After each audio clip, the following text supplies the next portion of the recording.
Assalamu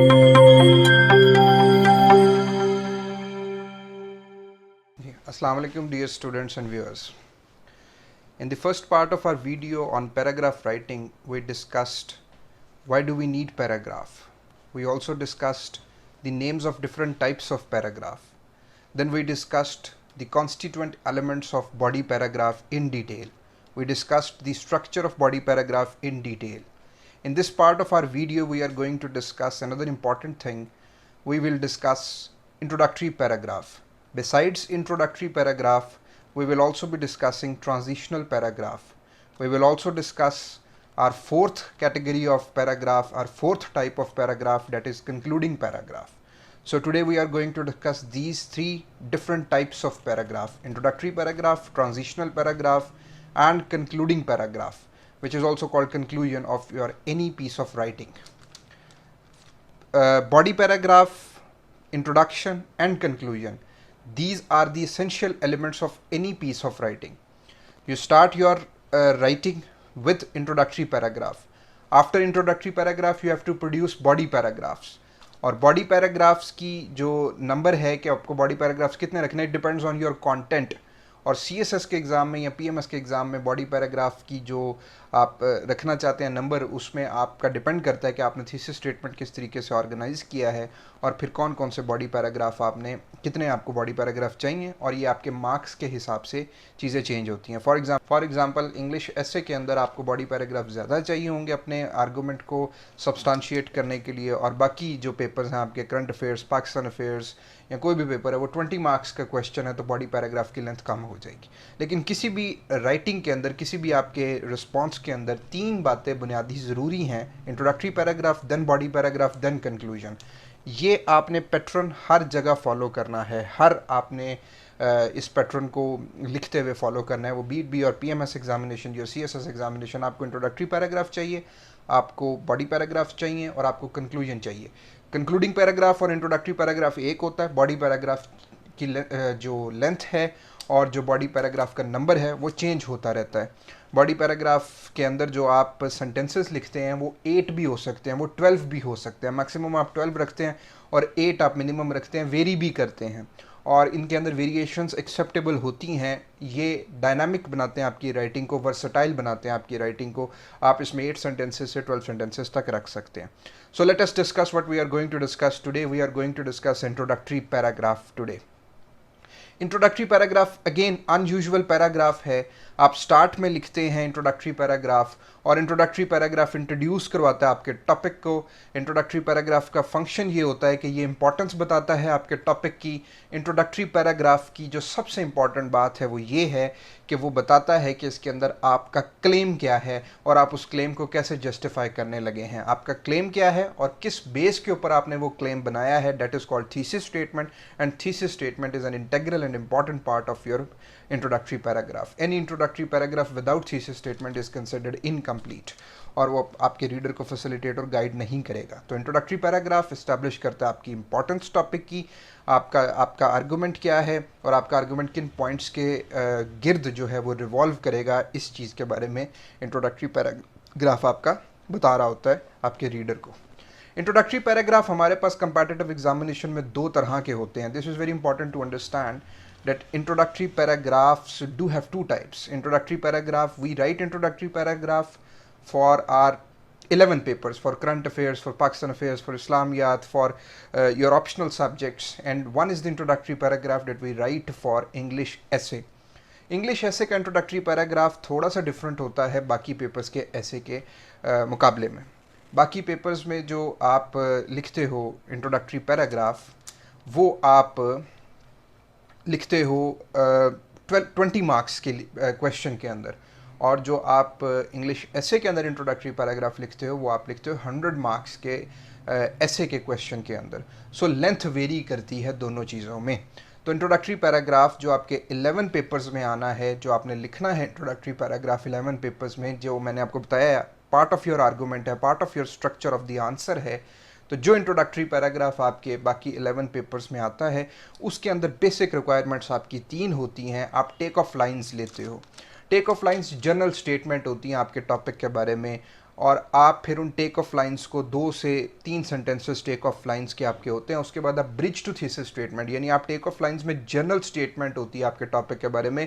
for example अगर कोई पूछ रहा है कि डेमोक्रेसी के इश्यूज़ क्या हैं पाकिस्तान में, तो आप डायरेक्ट इश्यूज़ नहीं लिखते, आप पहले डेमोक्रेसी के बारे में थोड़ा सा बताते हो। उसका कोई एनेक्डोटल स्टार्ट हो सकता है, कोई हिस्टोरिकल बात से आप स्टार्ट कर सकते हो, किसी कोर्ट को आप इनडायरेक्टली कोट करके स्टार्ट कर सकते हो। तो ये आपकी टेक ऑफ लाइन्स होती हैं जो जनरल स्टेटमेंट होती हैं। जर्नल से आपने स्पेसिफिक की तरफ जाना होता है। आपको यही सजेस्ट किया जाता है कि इंट्रोडक्टरी पैराग्राफ में आप जर्नल से स्पेसिफिक की तरफ चले जाएं। जब आप जर्नल आर्गूमेंट से स्टार्ट करते हैं तो आप इसको टेक ऑफ लाइंस कहें और जर्नल आर्गूमेंट आप इसमें रखें, और फिर आप ब्रिज टू थीसिस स्टेटमेंट और तीसरी बात थीसिस स्टेटमेंट, ये 3 बातें आपके इंट्रोडक्शन में आएंगी 11 पेपर्स में। पहला, आपने टेक ऑफ लाइंस लेनी है जो कि जनरल स्टेटमेंट आपकी, आप उसमें किसी भी चीज़ के बारे में बात जो करना चाह रहे हैं उसका कोई बैकग्राउंड, उसकी कोई जो है वो इंट्रोड्यूस करवाएं आप उसको अपने डायरेक्ट आर्गूमेंट से पहले अपने रीडर को। ये हो गई take off lines. Take off lines के बाद आप ब्रिज टू थीसिस स्टेटमेंट लिखते हैं, यानी ऐसी कोई स्टेटमेंट लिखेंगे जो कनेक्ट करे आपकी टेक ऑफ लाइंस को थीसिस स्टेटमेंट के साथ। आप डायरेक्ट टेक ऑफ लाइंस के बाद थीसिस स्टेटमेंट नहीं लिखेंगे, बल्कि कुछ ऐसी 1-2 सेंटेंसेस लिखेंगे जो रीडर को ऑटोमेटिकली इंटरेस्ट डेवलप कर दें आपके टॉपिक में, जो रीडर को ऑटोमेटिकली जो है वो आपके थीसिस स्टेटमेंट की तरफ लेकर जाएं। रीडर जो है वो ये फील करे कि थीसिस स्टेटमेंट को जो है ना वो आप उस तरफ जाना चाहिए। तो इस तरीके की जो स्टेटमेंट्स आपकी होंगी इनको हम कहेंगे ब्रिज टू थीसिस स्टेटमेंट। ये थोड़ी सी स्पेसिफिक टॉपिक से स्पेसिफिक हो जाएंगी, टॉपिक स्पेसिफिक होंगी, और उसके बाद फिर आप जो है वो थीसिस स्टेटमेंट लिखते हैं।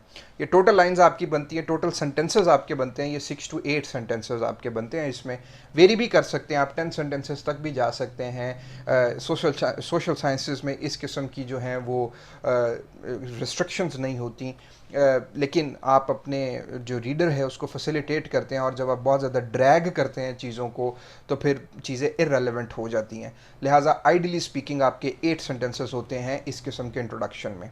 When it comes to an introduction paragraph for your essay writing, तो इसके अंदर थोड़ा सा आपको चेंज करना पड़ता है। पहले 3 कंपोनेंट्स ऐसे के अंदर भी सेम होते हैं। You have to write take off lines जो कि जनरल स्टेटमेंट होती हैं, then you have to write specific statement जिसको हम कहते हैं bridge to thesis statement, and then after developing bridge, after writing sentences that can work as a bridge, you produce thesis statement. और thesis statement में आपका claim और उस claim की वजह आ जाती है। उसके बाद आप ग्लिम्पसेस ऑफ आउटलाइन लिखते हैं थोड़ा सा।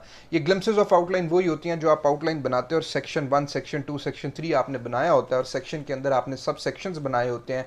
फर्स्ट लेवल हेडिंग और सेकंड लेवल हेडिंग और थर्ड लेवल हेडिंग्स आपने बनाई होती हैं, तो आपने उन्हीं को एक प्रिसाइज फॉर्म में कंप्रेस करके लिखना होता है। लेट मी टेल यू, आप लोगों ने वो तमाम चीज़ें अलग अलग सेंटेंसेस में नहीं लिखनी, बल्कि जो ग्लिम्पसेस देनी होती हैं आपने आउटलाइन की, वो आपने कंप्रेस करके 2 से 3 सेंटेंसेस में, बेहतर है कि आप 2 सेंटेंसेस में उसको इंट्रोडक्शन में रख दें ताकि पढ़ने वाले को समझ आ जाए कि आपके ऐसे के अंदर ये तमाम चीज़ें हैं। इंट्रोडक्शन के बारे में कहा जाता है कि ये एक मिनी ऐसे होता है, ये तमाम ऐसे की झलकियाँ होती हैं इसमें, और ये एक मिनी ऐसे होता है। तो ग्लिम्पसेस ऑफ आउटलाइन आप इसीलिए रखते हो थीसिस स्टेटमेंट के बाद, ताकि पता चल जाए कि तमाम ऐसे के अंदर क्या है। लेकिन इसको लिखते हुए ये बात जहन में रहनी चाहिए कि आप ग्लिम्पसेस को जिस तरीके से आपने हेडिंग्स बनाई हैं उसमें आप एक एक करके एक एक सेंटेंस नहीं बनाएंगे। इससे आपका इंट्रोडक्शन बोरिंग हो जाएगा, इससे आपका इंट्रोडक्शन बहुत ज़्यादा ड्रैग करेगा। आपने उन तमाम पॉइंट्स को इकट्ठा करके 1 से 2 सेंटेंसेस में लिखने की कोशिश करनी है, यानी आप अपनी आउटलाइन की जो प्रेसी है वो प्रोड्यूस करते हैं ग्लिम्पसेस ऑफ आउटलाइन में एक अच्छे से 2 सेंटेंसेस के अंदर या 3 सेंटेंसेस के अंदर। उसके बाद आप क्या करते हैं, आप इंट्रोडक्टरी पैराग्राफ को कंक्लूड करते हैं, और कंक्लूड करते हुए आप रिप्रोड्यूस करते हैं अपनी थीसिस स्टेटमेंट को, और अंदाज में कंक्लूड करने के अंदाज में आप उसको रिप्रोड्यूस कर देते हैं थीसिस स्टेटमेंट को। तो अगर एग्जामिनर जो है वो आपके इंट्रोडक्टरी पैराग्राफ को एंड पे पढ़ता है तो उसको थीसिस स्टेटमेंट मिल जाता है जो कि आप रिप्रोड्यूस करते हैं कंक्लूजन की फॉर्म में, और अगर वो दरमियान में तलाश करता है तो उसको ग्लिम्पसेस ऑफ आउटलाइन से पहले आपका थीसिस स्टेटमेंट क्लियरली नज़र आ जाता है। तो इस स्ट्रेटजी का ये फ़ायदा होता है स्टूडेंट को। तो ये 5 कंपोनेंट्स होते हैं इंट्रोडक्टरी पैराग्राफ के लिए इंग्लिश ऐसे के अंदर, और जब आप इन 5 कंपोनेंट्स को लिखते हैं तो जो आपके सेंटेंसेस बनते हैं वो 12 to 16 होते हैं। वो 12 भी हो सकते हैं, 13 हो सकते हैं, और दे में भी 15 और 16। तो ये वेरी करता है, ये लेंथ वेरी करती है एग्जामिनर के आपके पेपर के पर्सपेक्टिव के हिसाब से जो आपको क्वेश्चन आया है, जिस तरीके का आप अटेम्प्ट करना चाह रहे हैं, ऐसे तो उसमें आपके 12 से 13 14 भी हो सकते हैं, 16 भी हो सकते हैं। रफली स्पीकिंग आपके 230 वर्ड्स बन जाते हैं इसमें इंट्रोडक्टरी पैराग्राफ में, और वो आप 230 वर्ड्स के अंदर तमाम ऐसे की जो है वो मिनी स्टेटमेंट एक प्रोड्यूस कर देते हैं। आपकी स्क्रीन पे इंट्रोडक्टरी पैराग्राफ की एक एग्जांपल शो हो रही है, और ये आपने पैराग्राफ राइटिंग के लिए जो है बाकी पेपर्स में इंग्लिश एसे के अलावा इस फॉर्मेट को फॉलो करते हुए प्रोड्यूस करना होता है introductory paragraph. This introductory paragraph has been taken from Ramsey followers book, और इस पैराग्राफ के अंदर वो बताता है कि watching television wastes time, destroys brain cells, contributes to obesity, and can even turn viewers violent. These attitudes are supported by serious research as well as popular belief. However, television watching can actually benefit some people. तो आप जब ये statement पढ़ते हैं जो these attitudes से शुरू होकर बेनिफिट सम पीपल तक आती है, ये ब्रिज टू थीसिस स्टेटमेंट है। इससे पहले उसने स्टेटमेंट अबाउट सब्जेक्ट ली है शुरू में, जिसको आप टेक ऑफ लाइंस कहते हो, जिसमें वो कह रहा है वॉचिंग टेलीविजन वेस्ट्स टाइम, यानी वो बैकग्राउंड बात बता रहा है, कोई जनरल बात कर रहा है। अभी वो बेनिफिट्स ऑफ टेलीविजन वॉचिंग पे नहीं आया, उसका जो मेन टॉपिक है उसके ऊपर नहीं आया, बल्कि उसने स्टार्ट जो है वो लिया है जनरल स्टेटमेंट के तौर पर। जो जनरल बात की जाती है, जो जनरल लोगों का ख्याल है, उस ख्याल के बारे में बात की गई है, और जनरल ख्याल है कि watching television wastes time, destroys brain sales, इस बारे में वो बात करता है। जब आप आते हो दूसरे सेंटेंस के ऊपर, तो ये आपको नज़र आ रहा है कि थीसिस स्टेटमेंट से पहले ब्रिज कर रहा है, और जो आपका तीसरा सेंटेंस है वो आपका थीसिस स्टेटमेंट है, जिसके अंदर वो कह रहा है how television watching can actually benefit some people. ये उसका थीसिस स्टेटमेंट का क्लेम है कि बेनिफिट करता है टेलीविजन वॉचिंग। उस क्लेम की वजह क्या है वो आपको अगले सेंटेंस में नजर आ रही है। It provides replacement voices that can ease the loneliness of viewers, spark their healthful laughter and even teach young children. तो ये तीन उसने बुनियादी तौर पर आपको इसके फायदे बता दिए। एक क्लेम और उसकी क्लेम की रीज़न, ये आपका थीसिस स्टेटमेंट बन गया। तो ये तीन आपको एलिमेंट्स नज़र आ रहे हैं इस इंट्रोडक्टरी पैराग्राफ में। एज इट इज़ आप इस तरीके से एक सैम्पल को जहन में रखें, और इंट्रोडक्टरी पैराग्राफ आप अपने बाकी पेपर्स के लिए बना सकते हैं, जिसमें आपको एक जनरल स्टेटमेंट नज़र आई है, आपको ब्रिज टू थीसिस स्टेटमेंट नज़र आया है, और आपको थीसिस स्टेटमेंट नज़र आ गया है इसमें। अच्छा जी, एग्जाम्पल 2 है जी, चार्ल्स कैगले की बुक से I have borrowed this example, और वो है जी what causes armed conflict. Topic का नाम है व्हाट कॉजेज आर्म्ड कॉन्फ्लिक्ट, उसके ऊपर बात की जा रही है। और व्हाट कॉजेज आर्म्ड कॉन्फ्लिक्ट की जब हम बात करते हैं तो उसमें वो ये बताता है कि क्यों होता है आर्म्ड कॉन्फ्लिक्ट। बेसिकली तो उसने इस चीज़ को आंसर करना है, लेकिन इस चीज़ को आंसर करने के लिए जो उसने इंट्रोडक्टरी पैराग्राफ लिखा है, which is requirement of any writing, तो उस इंट्रोडक्टरी पैराग्राफ के अंदर वो तीन बुनियादी बातें रखता है जो मैंने आपको पहले बताई। जनरल स्टेटमेंट, फिर उसके बाद ब्रिज टू थीसिस स्टेटमेंट, और वो आखिरी बात थीसिस स्टेटमेंट में करता है जो आपकी स्क्रीन में शो हो रही है। पहली स्टेटमेंट आप पढ़ेंगे तो जनरल स्टेटमेंट है कि throughout history efforts have been made to explain why people engage in organised violence. अभी वो बता नहीं रहा कि क्यों करते हैं।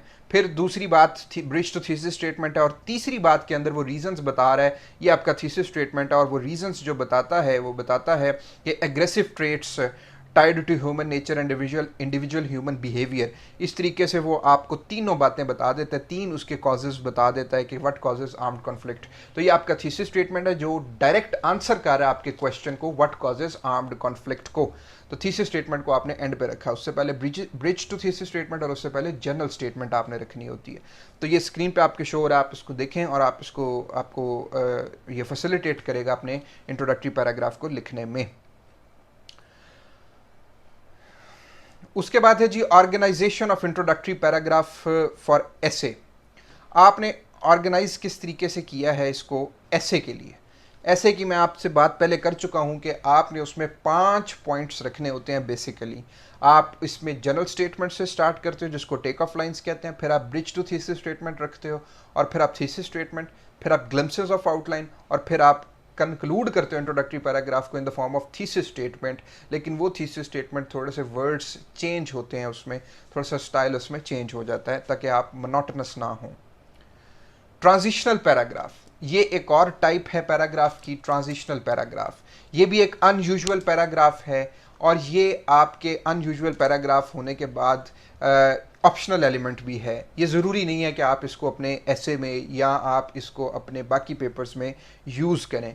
ये आप फैसिलिटेट करने के लिए इस्तेमाल करते हैं। अगर आपको लग रहा है कि आपका थोड़ा सा रिस्पॉन्स जो है वो कॉम्प्लेक्स फ्लो में जा रहा है तो आप इसको इस्तेमाल कर सकते हैं। ट्रांजिशनल पैराग्राफ को मेजर कनेक्टर भी कहते हैं, ट्रांजिशनल पैराग्राफ को मेन कनेक्टर भी कहते हैं। ये एक पैराग्राफ में जो बात हुई होती है उसके बाद जो दूसरा पैराग्राफ आपने उसमें बात अगर चेंज करनी है कोई और आप अपने चेंज करना चाह रहे हैं आर्गूमेंट को, तो आप ट्रांजिशनल पैराग्राफ इस्तेमाल कर लेते हैं। ट्रांजिशनल पैराग्राफ की आप एग्जांपल देखिए। फॉर एग्जांपल आप लिख रहे थे वाटर क्राइसिस के ऊपर ऐसे और आपने कॉजेज़ लिख लिए हैं वाटर क्राइसिस के, अब आप उसके इम्पैक्ट्स लिखना चाह रहे हैं। तो आपने कॉजेज पहले लिखे, तो आपने लिखा after having discussed the causes of water crisis it is now pertinent to discuss the impacts of water crisis on our country. बजाय इसके कि आप कॉजेज लिखने के बाद डायरेक्ट इम्पैक्ट्स को स्टार्ट कर दें, तो आप पहले ट्रांजिशनल पैराग्राफ लिखेंगे छोटा सा, 3-4 सेंटेंसेस का, 2-3 सेंटेंसेस भी हो सकते हैं इसमें। वो लिख के बता रहे हैं आप अपने रीडर को कि मैंने इस पैराग्राफ से पहले कॉजेज को डिस्कस किया है, now I am going to discuss impacts.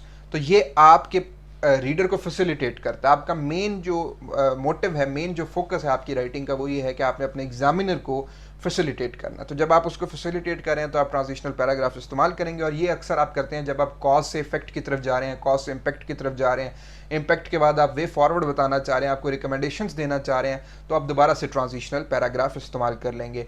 ये हर बॉडी पैराग्राफ के बाद लिखने की बिल्कुल ज़रूरत नहीं होती, लेकिन जब आप एक मेन सेगमेंट ऑफ राइटिंग से दूसरे सेगमेंट की तरफ जाते हैं, फॉर एग्जाम्पल आप कॉजेज़ के बाद इम्पैक्ट्स पे जा रहे हो, तो आप लिख सकते हो इसको। और इम्पैक्ट्स के बाद इम्पैक्ट्स के बाद आप इसके सोल्यूशंस पे जा रहे हो, तो आप सोल्यूशन से पहले लिख सकते हो कि अब हम डिस्कस करने के बाद प्रॉब्लम को उसका सोल्यूशन बताने वाले हैं अपने next part of the essay में। तो ये काम होता है ट्रांजिशनल पैराग्राफ का, ये फैसिलिटेट करता है। Then comes concluding paragraph. ये आपकी फोर्थ टाइप है पैराग्राफ की, ये भी अनयूजुअल पैराग्राफ होता है। कंक्लूजन बेसिकली आपके तमाम पॉइंट्स की समरी होती है और ये समरी जो है ऑप्टिमिस्टिक होनी चाहिए। इस समरी के अंदर नज़र आना चाहिए कि जो पॉइंट आपने इस्टेब्लिश किया था उसको आपने वैलिडेट कर दिया है, उसको आपने सब्सटेंशिएट कर दिया है। Conclusion is the summary of main point showing that you have well established your main point. ये आपका कंक्लूजन का मेन मकसद होता है। इसके अंदर आप शॉर्ट करके समराइज करके अपने पॉइंट्स को लिखते हो और इसको लिखने के दो तरीके हो सकते हैं। आप कनेक्टर का इस्तेमाल कीजिए और अपनी थीसिस स्टेटमेंट को री इंडोर्स कर दीजिए, दोबारा से लिख दीजिए। कनेक्टर क्या होता है? कंक्लूसिवली का वर्ड आप इस्तेमाल कर सकते हो, आप कर सकते हो इन अ नट शेल, ठीक है। इस तरीके से आप जो वर्ड्स इस्तेमाल करते हो वो आप करिए और साथ फिर आप अपनी थीसिस स्टेटमेंट लिख दीजिए, यानी जो आपका क्लेम था वो आप लिख दीजिए और उस क्लेम की रीज़न सारी ग्लिम्सेस में आ जाएंगी, ग्लिम्सेस ऑफ आर्गूमेंट्स आ जाएंगे आपके, आप वो लिखिए। थोड़ा सा इसके अंदर वर्ड्स को चेंज कर सकते हैं तो वर्ड्स को चेंज कर लीजिए। और एक बात बहुत इंपॉर्टेंट है कंक्लूजन में, your conclusion must be optimistic. इसके अंदर नज़र आना चाहिए कि जो आप बात कर रहे हैं उसका एक प्रॉब्लम जो आपने रेज़ किया था और उसके ऊपर जो आपका क्लेम था और उस क्लेम की जो रीज़न थी, उसके बाद आपके ने जो सोल्यूशन दिए, तो आप उसमें ऑप्टिमिस्टिक हैं। वो चीज़ इम्प्रूव हो सकती है। अगर चीज़ों को ठीक तरीके से लेकर चला जाए तो चीज़ें इम्प्रूव हो सकती हैं।